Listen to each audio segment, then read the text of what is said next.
Kader Stephen members लई अमन committee Chishtian और robin Stephen सियासी और समाजी शख्सियत की काफियों से विक्टर आबाद चर्च चिश्तियाँ में 10 लाख की ग्रांट से रेवोल्यूशन का काम कराने पर हम साबिक MPA पंजाब हारून इमरान गिल का शुक्रिया अदा करते हैं और उनको खराज तहसीन पेश करते हैं।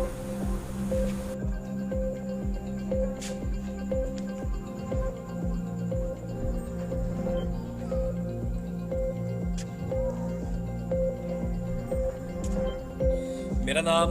रोबन स्टीफन है और मेरा ताल्लुक़ तहसील चिश्तियाँ डिस्ट्रिक्ट बहावलनगर से है और मैं कोऑर्डिनेटर हूँ ex-MPA पंजाब हारून इमरान गिल साहब का। कादर स्टीफन ज़िले मेंबर अमन कमेटी की काविशों से चिश्तियाँ विक्टर आबाद चर्च में 10 लाख रुपए की ग्रांट से रेनोवेशन का काम कराने पर मैं ex-MPA पंजाब हारून इमरान गिल साहब का शुक्रिया अदा करता हूं और उनको इस बात की खराज तहसीन पेश करता हूं और इसके साथ हम दुआ गो रहेंगे हारून इमरान गिल साहब के लिए आने वाले वक्त में खुदावंद यसू नासरी उनको तरक्की, सरफराजी और बुलंदी इनायत फरमाए। आमीन।